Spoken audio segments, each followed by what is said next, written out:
Hello friends, देखिए हम लोग वृत्त से संबंधित क्षेत्रफल में 111.1 त्रिज्या खंड और वृत्त खंड के क्षेत्रफल इनका क्वेश्चन हम लोग इससे पिछला वीडियो में देखे थे। कितना 6 क्वेश्चन देखे थे। इस बार फिर हम लोग 6 क्वेश्चन देखेंगे। यही 6 12 क्वेश्चन में से एक क्वेश्चन पूछता है। ठीक है, तो फिर क्या है कि हम लोग 7वां नंबर क्वेश्चन देखते हैं। 7वां यहाँ पे एक वृत्त दिया हुआ है, वृत्त में अर्धवृत्त भी है, अर्धवृत्त के अंदर एक ट्रायंगल भी है। ठीक है, अब ट्रायंगल है आरपी, आरपी जो है मेरा 7 दिया हुआ है। ठीक है, 7 सेंटीमीटर कितना दिया हुआ है, 7 सेंटीमीटर दिया हुआ है। ठीक है, और पी क्यू मेरा दिया हुआ है 24 सेंटीमीटर। ठीक है, इसमें देखिए इसका छायांकित भाग निकालना है, तो छायांकित भाग निकालने के लिए क्या करना होगा, अर्धवृत्त जो मेरा है उनका क्षेत्रफल निकाल देंगे, और ये जो त्रिभुज है इसका क्षेत्रफल निकाल देंगे। तो अर्धवृत्त के जो क्षेत्रफल है उसमें त्रिभुज का क्षेत्रफल घटा देंगे, मेरा निकल जाएगा छायांकित भाग। तो यही किया है। देखिए जो कि आर ओ क्यू एक व्यास है, आर ओ क्यू एक व्यास है, इस त्रिज्या का व्यास है, डायमीटर है। ठीक है, अतः angle R P Q, angle R P Q मेरा क्या हो जाएगा 90 डिग्री। ठीक है, क्यों होगा वही बताया। अब हम लोग चलते हैं समकोण त्रिभुज पी क्यू आर, समकोण त्रिभुज पी क्यू आर, इस त्रिभुज में चलते हैं। तो इसमें एक पाइथागोरस थ्योरम होता है, हमको ऐसे निकालने के लिए पता है ना, 90 डिग्री के सामने मेरा क्या होता है, हाइपोटेन्यूज। ठीक है, तो फिर हाइपोटेन्यूज होता है, तो हमको उसका फार्मूला लगाना होगा। तो आर क्यू वही R Q square equal to R P square plus P Q square, ये फार्मूला होता है। ठीक है, H square equal to P square plus D square, ये आप पढ़े होंगे। तो R Q square equal to ये दिया हुआ है 7 स्क्वायर, ये दिया हुआ है 24 स्क्वायर, इसको जब कैलकुलेट करेंगे तो मेरा आ जाएगा R Q equal to R Q, यहाँ स्क्वायर है, स्क्वायर को हटाएंगे तो रूट चढ़ जाता है। ठीक है, तो रूट 625, तो रूट 625 का कितना मान होता है 25। अब निकाल देंगे त्रिज्या, त्रिज्या मतलब आर, ये मेरा व्यास निकल गया, व्यास में आर निकालने के लिए क्या करना होगा, 25 को 2 से भागा करना होगा, तो मेरा आर निकल जाएगा।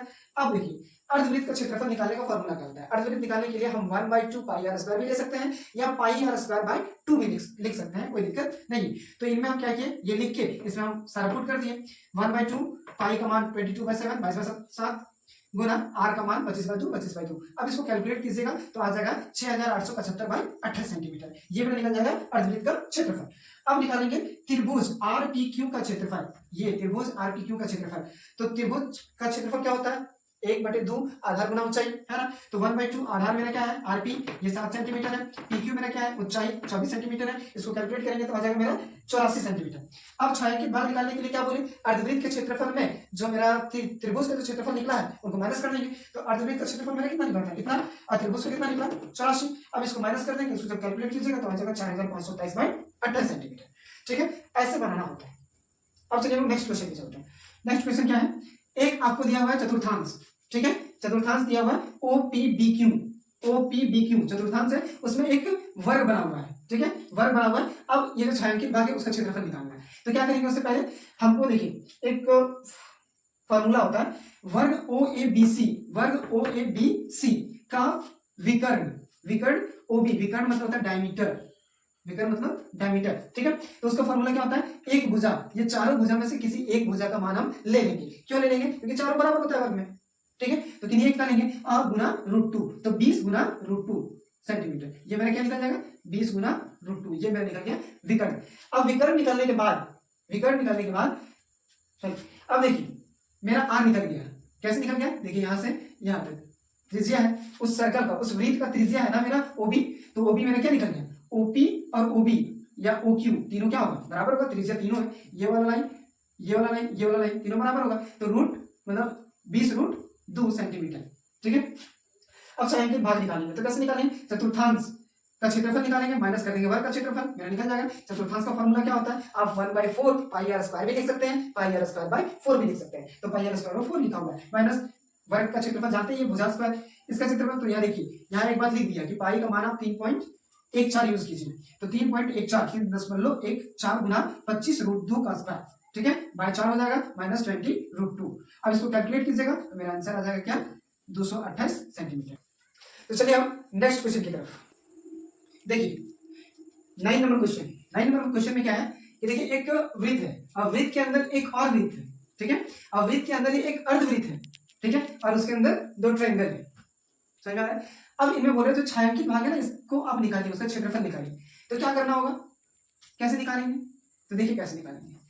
आपको इस क्वेश्चन में सिर्फ एक चीज दिया हुआ है कि ओ ए जो है ना 7 सेंटीमीटर, मतलब आपका जो बड़ा वृत्त है ना उसका त्रिज्या दिया हुआ है, उससे हम देखते हैं। O A equal to O B, O A equal to O B और O B equal to O C, मतलब ये तीनों बराबर है, ठीक है। ये वाला लाइन, ये वाला लाइन और ये वाला लाइन तीनों बराबर है, तो हम साथ साथ साथ लिख सकते हैं। ये भी 7 सेंटीमीटर होगा, ये भी 7 सेंटीमीटर होगा, कोई दिक्कत?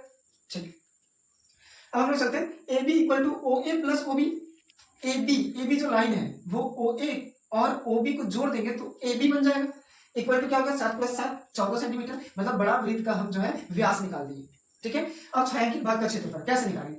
अर्धवृत्त का क्षेत्रफल, अर्धवृत्त बीसीए का क्षेत्रफल माइनस त्रिभुज एबीसी का क्षेत्रफल, त्रिभुज एबीसी का क्षेत्रफल प्लस देखिए व्यास ओडी का क्षेत्रफल, ओडी वाले वृत्त का क्षेत्रफल, सॉरी व्यास ओडी वाले वृत्त का क्षेत्रफल, ओडी लिखिए यहाँ वृत्त का क्षेत्रफल। तो सबसे पहले अर्धवृत्त का क्षेत्रफल, अर्धवृत्त का क्या होता है पाई आर स्क्वायर बाय 2 माइनस 1/2 1/2 गुना आधार गुना ऊंचाई, ये होता है त्रिभुज का क्षेत्रफल, प्लस ये व्यास ओडी वाला जो वृत्त का क्षेत्रफल है वो पाई आर स्क्वायर होगा, पाई आर स्क्वायर, आर मेरा क्या है ओडी बाय 2, ओडी बाय 2 मेरा आर कैसे आएगा ओडी बाय 2 करेंगे, व्यास को 2 से भाग कर देंगे तो त्रिज्या आ जाता है ना।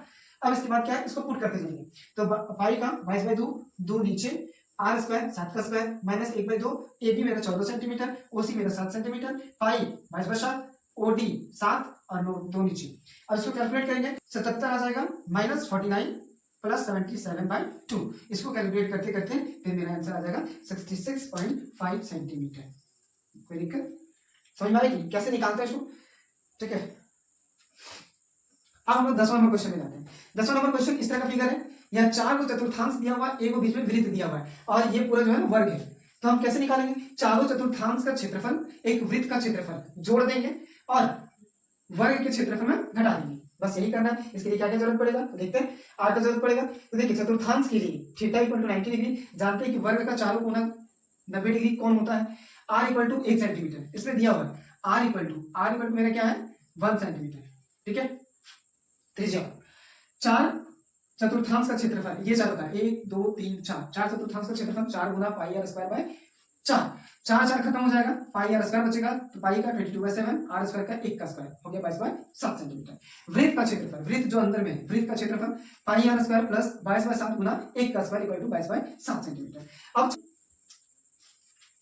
छायांकित भाग का क्षेत्रफल निकालने के लिए हम क्या करेंगे, हमने क्या बोला वर्ग का क्षेत्रफल निकाल के अगर 4 चतुर्थांश का क्षेत्रफल और एक वृत्त का क्षेत्रफल निकाल देंगे और उसको जोड़ देंगे और उसमें घटा देंगे तो आ जाएगा ना वर्ग का क्षेत्रफल माइनस क्या बोले 4 चतुर्थांश का क्षेत्रफल प्लस एक वृत्त का क्षेत्रफल, तो 4 चतुर्थांश सॉरी एक वर्ग का क्षेत्रफल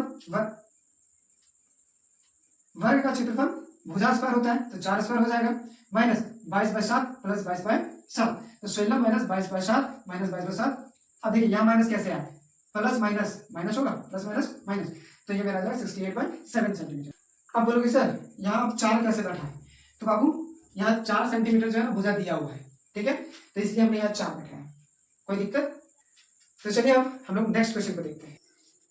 चलिए देखते हैं 11 नंबर क्वेश्चन। 11 नंबर क्वेश्चन में क्या कह रहा है, आपका दिया हुआ है एक चतुर्थांश दिया हुआ है, चतुर्थांश के ऊपर एक अर्धवृत्त दिया हुआ है, ठीक है, और आपको ये ऊपर वाला भाग निकालना है, तो कैसे निकालेंगे? चतुर्थांश की त्रिज्या, चतुर्थांश की जो त्रिज्या है ये वाला, ठीक है, ये है कितना 14 सेंटीमीटर, ठीक। तो चतुर्थांश का क्षेत्रफल इक्वल टू क्या होता है 90 डिग्री बाय 360 डिग्री गुना पाई आर स्क्वायर, ठीक है। तो 90 से 360 काटेंगे तो 1/4 से कट जाएगा, 4 में कट जाएगा, पाई का 22/60 आर स्क्वायर, आर मेरा कितना था 14, इसको कैलकुलेट करेंगे तो आ जाएगा 154 सेंटीमीटर।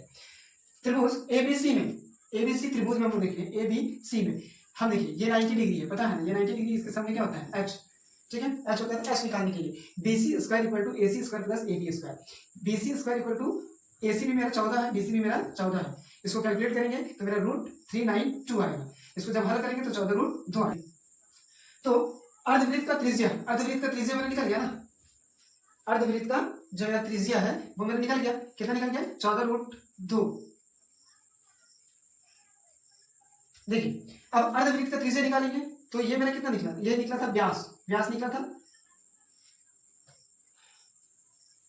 अर्धवृत्त का त्रिज्या निकालेंगे हम। अर्धवृत्त त्रिज्या निकालने के लिए क्या है व्यास, देखिए व्यास निकला हुआ है 14√2, तो उसको 2 से भागा कर देंगे तो मेरा निकल जाएगा क्या, अर्धवृत्त का त्रिज्या 7√2 सेंटीमीटर।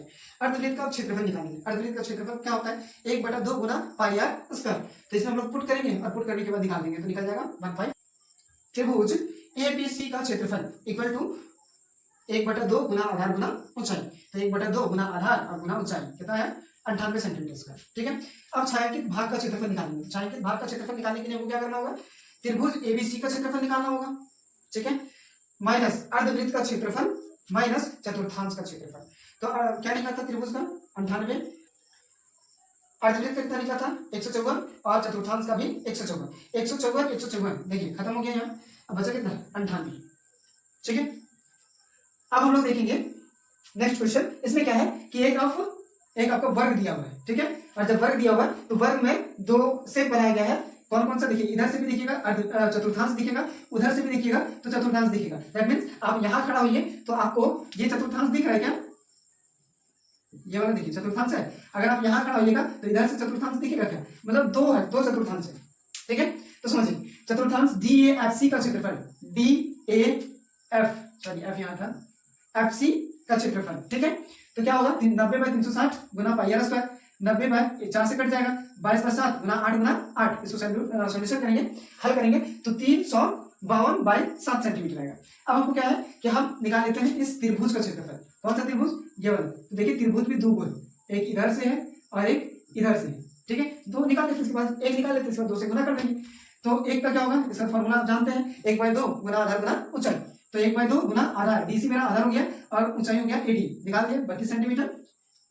वृत्तखंड का क्षेत्रफल, वृत्तखंड का क्षेत्रफल क्या होगा, चतुर्थांश DAFC का क्षेत्रफल माइनस त्रिभुज ABC का क्षेत्रफल, तो मेरा निकल जाएगा क्या, वृत्तखंड का क्षेत्रफल। तो देखिए इनको फिर हल कर देंगे, हल करने के बाद 127/7 सेंटीमीटर स्क्वायर आएगा।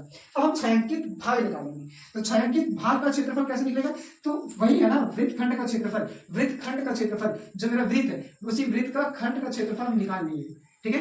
तो निकाल लिए, तो 1 निकाले 2 से गुना कर देंगे तो मेरा दोनों निकल जाएगा, ठीक है। तो मेरा वो क्या निकल जाएगा, छायांकित भाग का क्षेत्रफल निकल जाएगा, तो 2 वृत्तखंड का क्षेत्रफल मतलब 2 गुना, ठीक है, 2 गुना जो वृत्तखंड का क्षेत्रफल आया था 128/7, तो इसको कैलकुलेट करेंगे, सॉल्व करेंगे तो मेरा जाएगा 256/7 सेंटीमीटर, ये मेरा आंसर हो जाएगा, ठीक है।